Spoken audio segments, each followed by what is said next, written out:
Thanks for listening to today's bonus episode of BAXIES Musical Podcast. If you like what you hear today, be sure to subscribe to it, like it, share it, and tell everyone you know about it. You can also follow us on Instagram, Facebook, and TikTok for regular updates on upcoming guests, because I'm pretty sure there's another one coming up next week. We're brought to you by Metro Chrysler, Dodge, Jeep, and Ram at Chicopee. Visit their state-of-the-art dealership on Memorial Drive between BJ's and Big Y, or go to metrojeep.com and drive home in your new Metro Chrysler, Dodge, Jeep, Ram today. It's Baxie's Musical Podcast.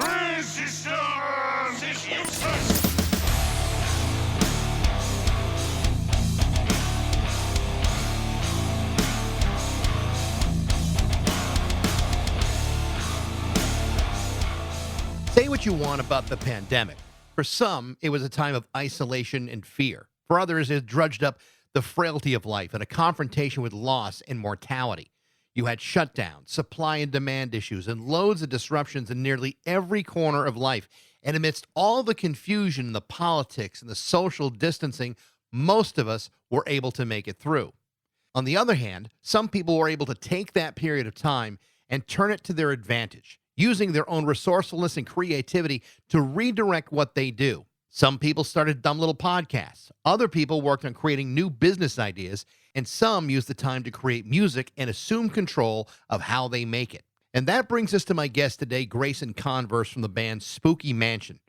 In 2021, Spooky Mansion released their second full-length album called The Curse. It's a great record that infused loads of different kinds of musical styles. In fact, it seemed like a cross between 1970s era Rolling Stones with country and jazz progressions. Unfortunately, leading up to its release, COVID had left the band unable to tour, which all but eliminated their ability to market the record properly. But rather than give up or pack it all in out of frustration, Grayson and the band decided to make the best of a bad situation. So thanks to their previous carpentry experience, using the advance money from the record company, the band built a recording studio by hand in their garage and started working on a brand new record. The new album, What About You, is set to be released today on Halloween. And while it maintains a lot of the same elements of their previous records, it's also somewhat of a departure, landing in a more upbeat yet also pastoral place. It's a hell of an effort, and it's a hell of a story. This is my conversation with Greyson Converse from Spooky Mansion on Baxie's Musical Podcast.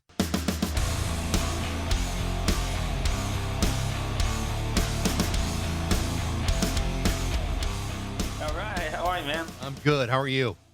I'm doing great. It's great to see you. Great to talk to you. Yeah, you too. I've had a chance to listen to the new record. I know it's well in advance of its release, but it's Yeah.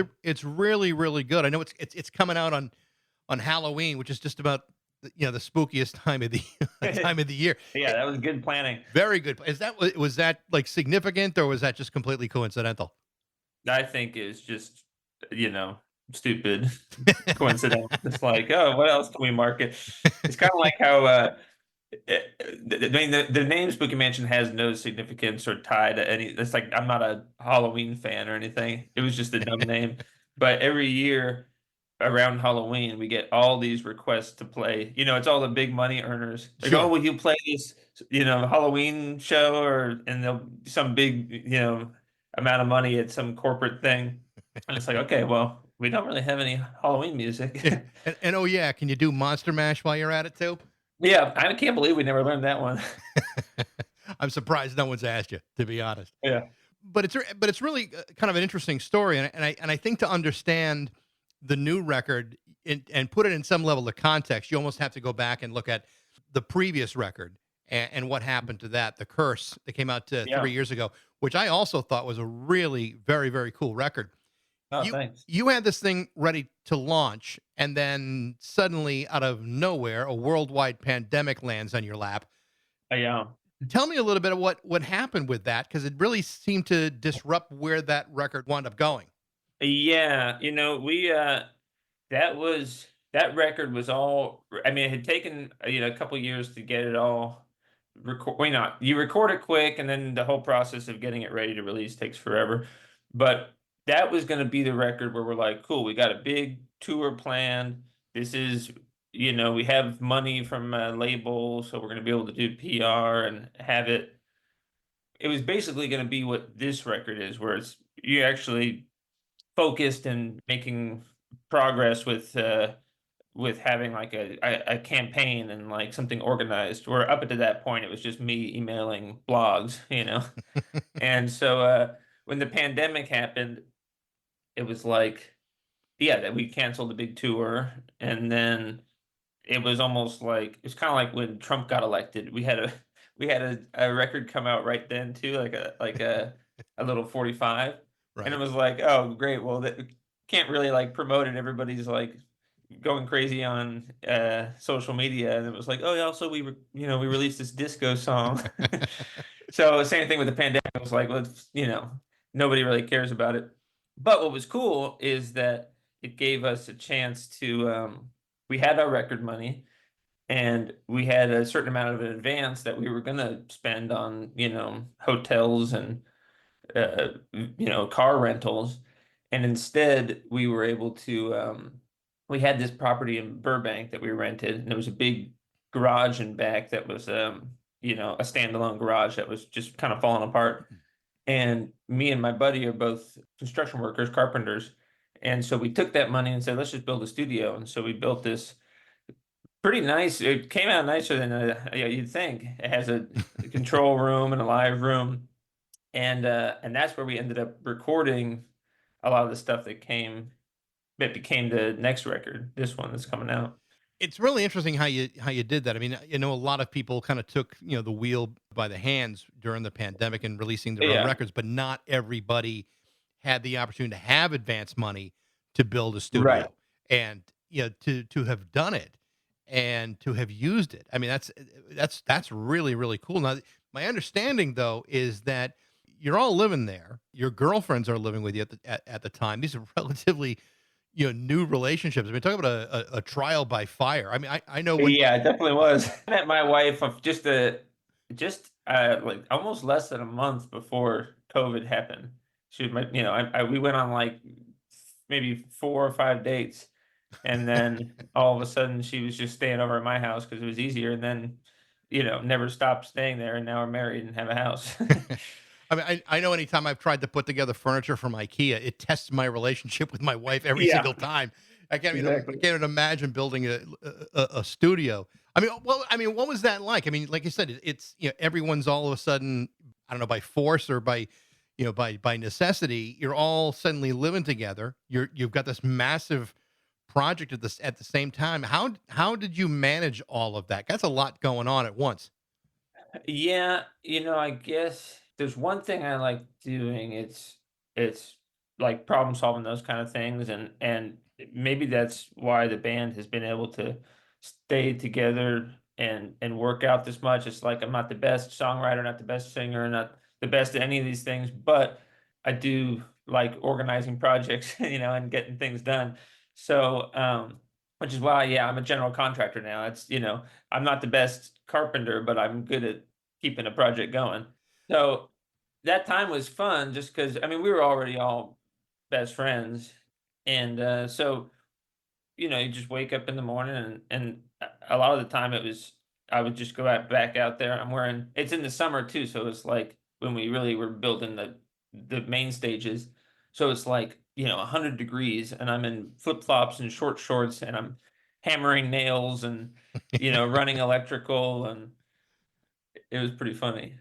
Now, were you guys working on music at the same time, or was the construction project taking precedent at that point? It was kind of funny because, yeah, I had like a little room studio, but it's kind of how I do my life as a contractor and musician now, is I kind of oscillate between the two like focuses. So then it's like, okay, time to build a studio, put music on hold, and now I'm a hammer and nail guy. And then we finally finished it and did all the little things, and it was like, all right, well, I guess I got to go back to music now and use this thing. So yeah, it was kind of a break, but then it was nice because once it was done, it was like, an explosion of creativity and music, and yeah, a lot of that music that became this next record was born like that. I think what's so noticeable about the new album it isn't so much how it sounds sonically, but in spite of all the challenges that you guys were facing between the new album, the construction, cohabitating a pandemic. It's a pretty upbeat sounding record. I mean, the first single, Saturday, certainly sounds that way. Tell me a little bit about that single and about the different approach to the whole record. Yeah. Well, yeah, despite all those things, I mean, that was like we were having the most fun ever during that time. And the pandemic, I don't know, it didn't really affect us, certainly not as much as a lot of people. And a lot of us had been, or I guess two of us, and sometimes three of us, had been working as background actors. And so that all shut down, and we were union background actors, which is, okay money for one of the most boring jobs imaginable, sitting on set and smoking cigarettes and waiting for to go do nothing on in the background of some show. So we would do that. So when pandemic hit, then we got unemployment checks from them. So we were actually having fun. We were partying, and it was a good time. We weren't really down. And then with new girlfriends and new love and no drama, because you're not, I don't know, it was almost like less, even though you're together all the time, it was like, I don't know, there was just for some reason less chance for a bunch of drama to pick up. It was very domestic. I mean, Yeah. it does sound like everybody involved is in a little bit of a better headspace, or you're all kind of like in the same, mindset, working on this thing together. I mean, is that a fairly accurate Yeah. look at it? Well, it was a bunch of, lazy musicians who were like, "Oh man, we don't have to work anymore." It was like a bunch of guys who could sleep in as much as they wanted to finally. Dude, you you're know? you're building a studio and writing music. There's nothing lazy about you guys at Yeah, maybe all. not. Oh yeah. Well, yeah, the freedom of being able to do what you want to do in your own time frame is like that has always been a big focus for me. And it's like, damn, I'm the worst when I have a boss. It's like I'm so I was raised by a single mom who was like very anti-establishment lady, and so I was kind of raised to always question teachers and hate authority and all this shit. And she was, the most supportive lady ever. So whatever dumb idea I had, she's like, "Oh yeah, exactly, do that." So it was like anytime I had a boss, it was like, "What do you mean I have to fucking wash the dishes? Like I don't even think that, you know." So slowly, my life has been a goal of taking control of all that stuff and being my own boss in as many ways as I can, not because I'm that smart or that talented, just because it's the only way I can function. And so that time was a great, test run of that, where it's like, I got way more work done when I was in charge of the timing and the work to do. But in terms of that record, like Saturdays, you say, is I think it was because of that, and because of everything that was going on. It was a fun time, and kind of fun music came out of it. And Saturdays is funny that the guitar part, not the main riff, but just kind of the little jigga jigga jigga, the jangly guitar part. Yeah. I actually wrote that on a set of, I think, the last background gig I had before COVID. It was some really like bad country music TV show or something. It was a really bad one. It was like a multicam sitcom of like the bar band in some southern bar. It was bad. But I was one of the background guys playing guitar, and in between these long takes of figuring out whatever the blocking or something, I had this cool guitar. It was like a Rickenbacker or something, and I just started doing that little riff, and then I was like, once you get an idea, you're like, "Oh fuck, I can't stop doing this." And so I would be over there like with the amp turned down, just doing this thing, and they kept going, "Okay, yeah, musicians, just keep quiet while we're doing this." And I was like, "Yeah, yeah, yeah." So, and then I got home after, the 12-hour shoot, and ran to the studio, my little studio before I built that one, and laid that down. And I think that was a song that just kind of came together in a Yeah. few days. How long have you been doing the acting thing? Well, I did it for just a couple years there, because I was living in San Francisco for about 10 years. And then for some reason, one day, Rob Thomas from Matchbox 20 shouted out one of our songs on Instagram, and he was like, "This is a good music," or something. He said something cool about it, which was totally random. And then I was like, "Whoa, that's crazy." And then a few weeks later, his management reached out and was like, "Oh, are you guys in LA? We'd like to talk to you guys about blah blah." And I was young and stupid, and I was like, okay, well, cool, I made it. So that's my career is figured out now. I have Rob Thomas as manager now. So that was kind of the catalyst for moving down to LA. And I met up with the guy, super cool guy, and but it was just hilarious being that age because I went to his house and it was like a big house on Mulholland Drive, big mansion. His dad was a really famous manager that managed Bowie and all these awesome people. And so we talked through and he's like, "Yeah, we're gonna represent you." And I was like, "Okay, great." The problem was he was a sweet guy who had, zero experience managing some small shitty indie band, and he was only like used to these giant legacy bands that have this huge built-in audience. So he was coming from such a hilarious point of view where we're like in our main cities, we can do maybe 200, 300 person room.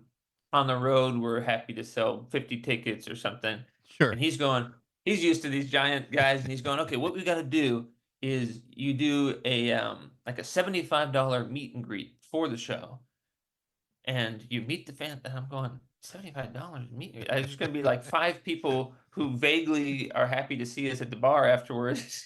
No one's going to pay that. So that's kind of what brought me down to LA, and pretty quickly after that, we parted ways just because it didn't make any sense. And then I was like, "Oh, now I'm just in LA. I'm working as a busboy at a restaurant in Calabasas." And it's like, this didn't go as I thought. And so after a little while of doing that, same thing, I just hated that kind of job.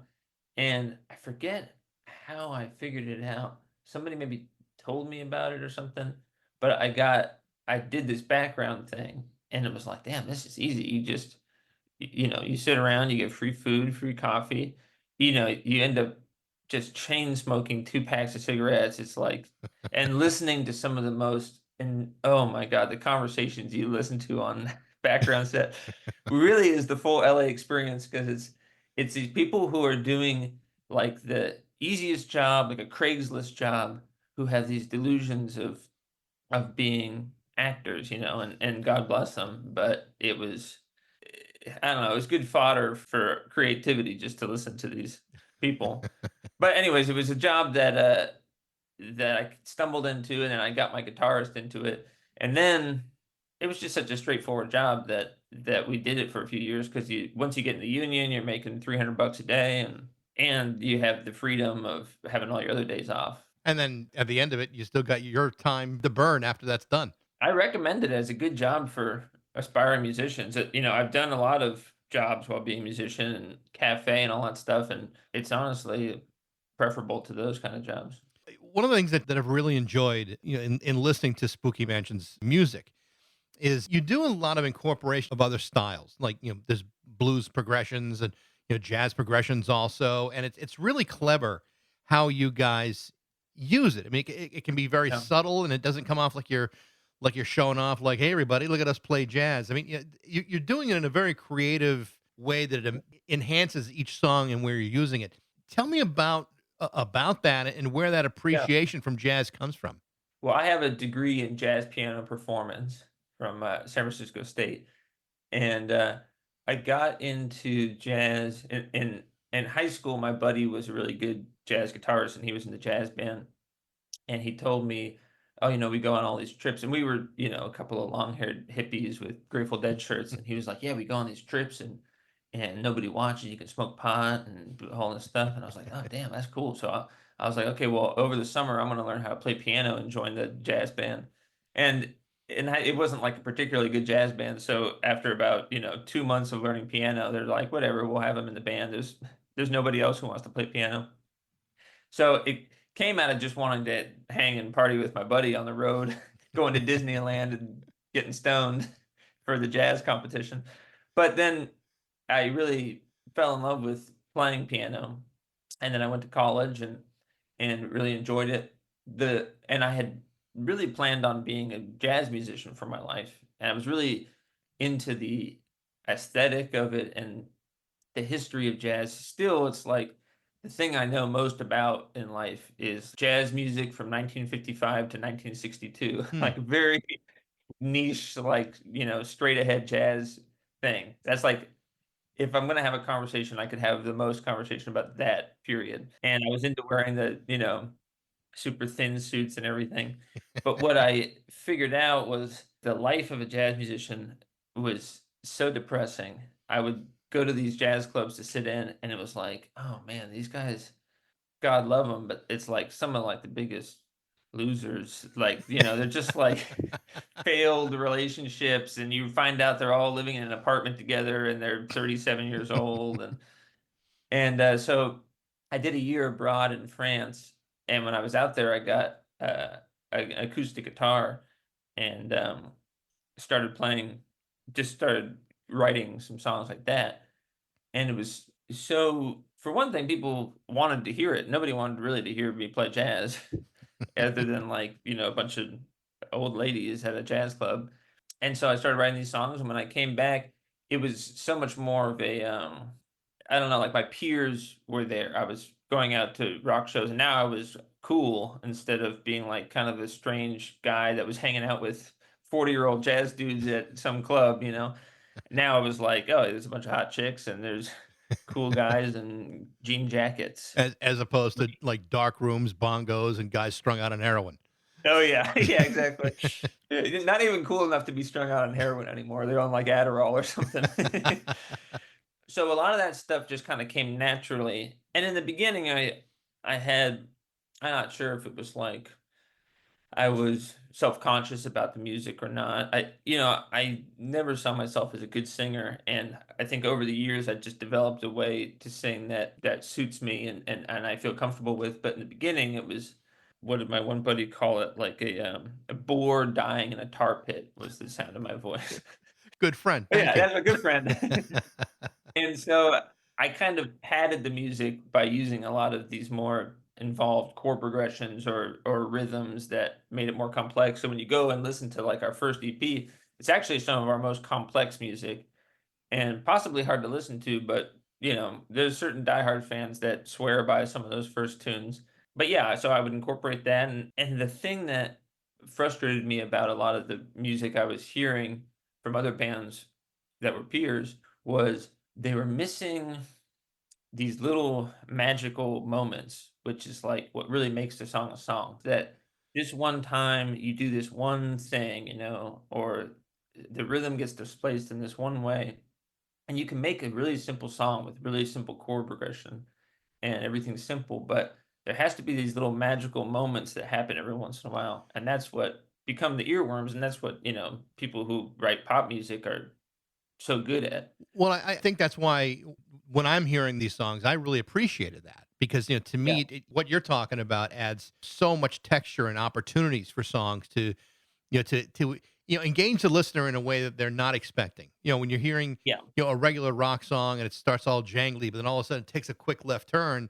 You're right. A lot of artists don't even think to go down that road because they may just simply not know how to get there. But knowing how to get there and utilizing it, I think takes a remarkable amount of creativity. Yeah, well, and it helps us like what I was the most passionate about when I was doing jazz was these guys like Horace Silver or Red Garland. And you listen to a Horace Silver song, he's a pianist from back then who had a quintet, and he was like every moment was the most interesting thing that the melody would change this little way and there'd be these rhythmic hits in the background. Once you get, you have to learn how to listen to jazz music, and then once you do and you understand the forms and recognize, the language of it, it becomes the most exciting and sometimes just most rocking music. And it's because of those little things. And so I just stole a lot of those ideas. So how do you go about writing songs? Do these moments come out improvisationally, or is it more thought out in advance? How do you approach it and incorporate that stuff? It took a while to have, I guess I've been doing it now 10 years or so. So in the beginning, it was a lot of accidental moments, and then slowly, putting a system to how to make positive accidents happen more and more frequently. But then it became what I realized was the best for me was I started to strip away a lot of the rhythmic things that were maybe overbearing and confusing, and also as we were playing live together, I kind of saw what our strengths and weaknesses were. and what people responded to. And what I realized was just being a really groovy band and having the basis of each song be that there's a really strong, infectious groove. So 99% of the time do now is I start with creating a drum beat that a lot of times will have some little, even just a tiny thing, a kick drum displaced in some weird way or a snare in some weird way. And then I do a bass line and maybe I'll just come up with a chord progression or maybe just a melodic bass line. I really like most of my bass lines to have a melody to them.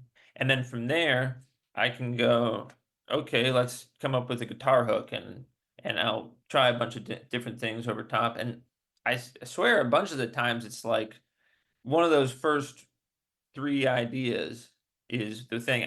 I'm really not a perfectionist at all. I'm not an optimizer. I don't optimize anything in my life, to the frustration of many people. But I'm way more, probably more out of laziness than out of genius. I'm more like, cool, that part's done. I figured that out. That took 10 minutes, and then you move on to the next thing. And so I think, it works because you're not stuck. I don't have writer's block ever because I'm never stuck going, well, gosh, should it go to the E flat or should I maybe raise it a half step? It's just sort of like, all right, that works. And then once I have kind of that going on, then lyrically, well, lyrics really come so late in the game. Sometimes they're being written, and when the final vocal take is happening. And sometimes they're rarely written ahead of time, but what I'll do then is just stream of consciousness. I got this great groove. I have maybe a form where the guitar line comes here and then it drops out and then the keyboards come in, something like that. And then I'll just do stream of consciousness runs over top of it. And I'm not a great singer and I don't ever really think about specific notes that I'm singing or so the melodies just kind of come out and that's maybe the part that I work on the most. So the melody will eventually emerge and then a bunch of mumbled words in there. And then I could tell you the amount of times that I sit back and listen to myself mumbling and I go, "Oh, that kinda sounds like I'm saying this." And then I go, "Okay, well, that's kinda cool. Well, I got that word, some cool word," like the curse, is like, "Oh, curse, okay, that's kind of a cool evocative word." And then I work backwards from that. Well, what's cursed? And then I create a sentence, and then you create a few sentences and you go, "Well, what could this be about? Oh, it's about this." And then fill in the blanks. It's interesting to hear you talk about that because as someone who was schooled in jazz, what you're describing is an improvisational style where you're not overthinking anything. You're allowing your instincts to pretty much guide you. And there's Yeah. like any jazz musician has a certain level of trust in their instincts. And Right. the beauty and genius of jazz is not necessarily the notes you play, but what comes immediately after that and how you either Right. get back to the song or switch it up.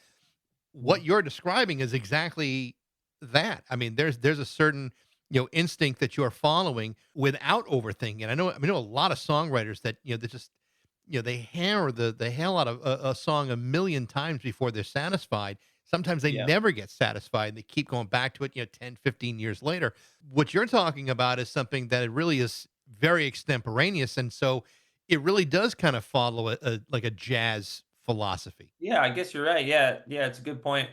And also something I learned early on and the rare times anybody asks me for advice, younger songwriters or something, one piece that I really try to share is to just not be precious with any of the music. And I think people a lot of times, especially in the beginning, you get too serious and too emotionally attached to the music and forget that it's just like I don't know. Music is awesome and it's great, but I'm just not too precious with it. And Mm. what helps with that is then you don't have to sit and sweat over every single song. And especially young artists who, are writing their first record, I'm like, record probably is not that good. So, let's let's get through it and get on to the next record, Right. And if you've written 10 songs in your life and that's what you're releasing, they're probably going to be that 8 of them are not good. You want to write 50 songs and then release 10. And so that preciousness has helped me a lot. So, I have hard drives and hard drives full of songs that I for each record, I'll go back and go, okay, maybe this one's finally ready to work out. And if you can enjoy that process, but the process I described is also extremely enjoyable. It's fun because I guess it has all that spontaneity and improvisation in it. It makes it for just like a fun way to spend 6 hours because you're going, okay, I got a cool groove. Let me just jam on guitar. It's really a cheat code to, when I tell my wife, "Oh, well, I'm busy today," it's like I'm in my room going, "Oh yeah, okay, sweet. I'm just jamming on guitar. Don't disturb me." Like I'm just rocking by myself. And so that I think that is good advice really for anybody. And the opposite somebody might say is that okay, well, yeah, you do that, but how do you make a masterpiece by you look at these like classical music and people slaving over the thing and getting each note perfect, and I think that makes also beautiful music. And maybe it just depends on your personality or something, but I don't know, there's lots of I mean there's a million great songs that Yeah. somebody wrote in a dream, Blackbird or something, by McCartney. I was able to hear the advance of the record all the way back in July, Oh, the okay. beginning of July.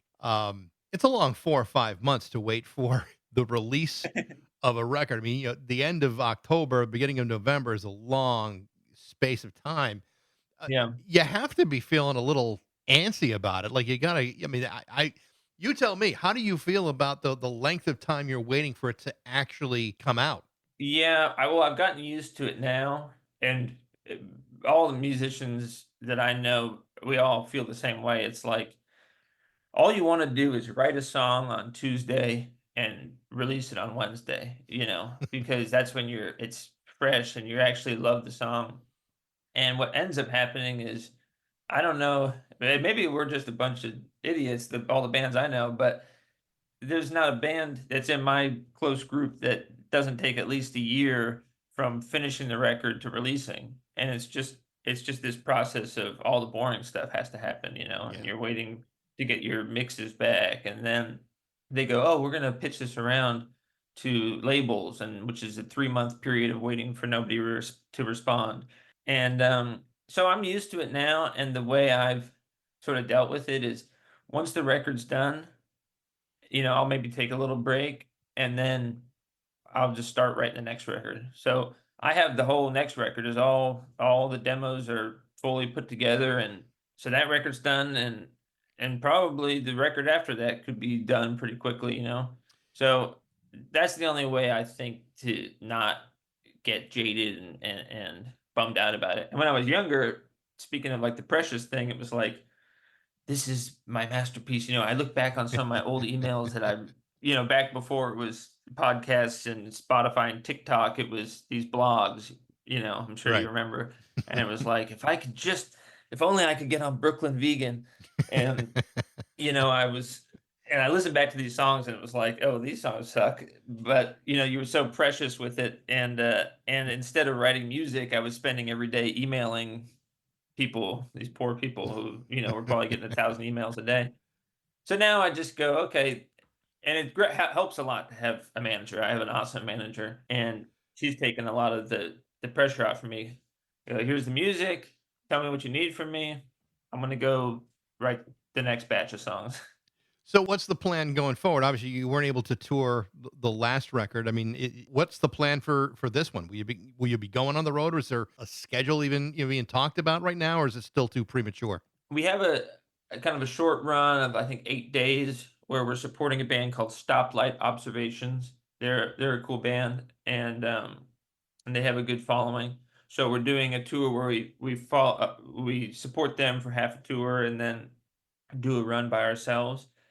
And then this is the first record that we are put to radio, Mm. and we're working with a company called Planetary, and they've done a super good job of getting these songs out to radio, and apparently it's we're getting good feedback and people are putting it on stations and stuff.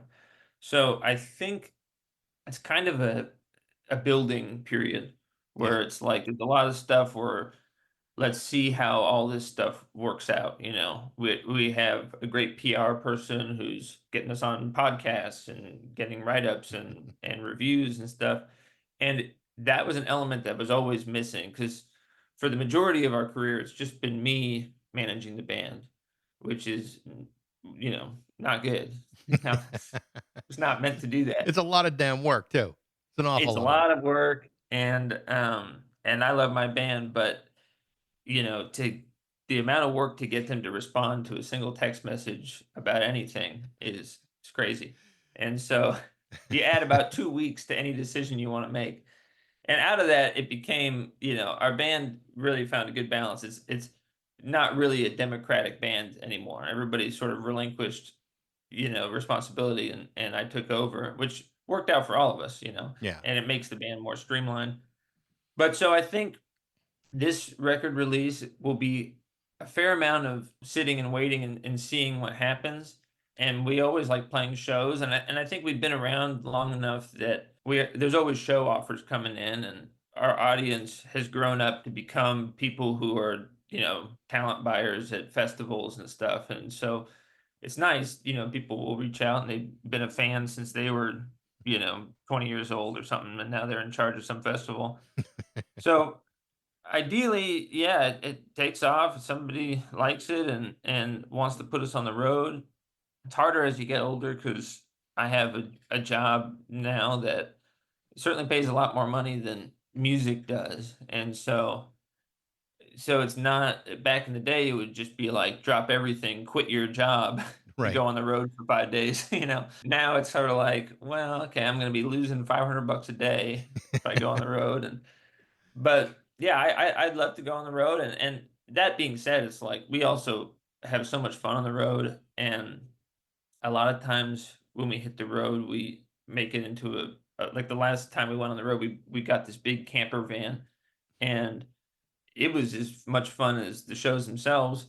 You go to a show, play, and like, let's get out of here and drive an hour to a camping spot, and then we make a fire, cooking hot dogs, camping. And so we love hitting the road, and even if we got no money, I mean, we'd still enjoy it.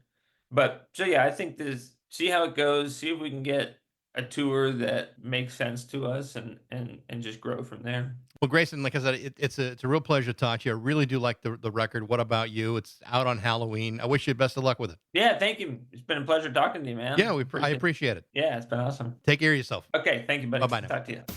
The new album from Spooky Mansion is called What About You? It's now on sale. Thanks for listening. I hope you enjoyed it. If you did, I'd love to hear about it. You can email me at bax@rock102.com. I'd love to hear what you think. Thanks again to Metro Chrysler, Dodge, Jeep, and Ram at Chicopee for their support, but most of all, thanks to all of you for listening to BAXIES Musical Podcast.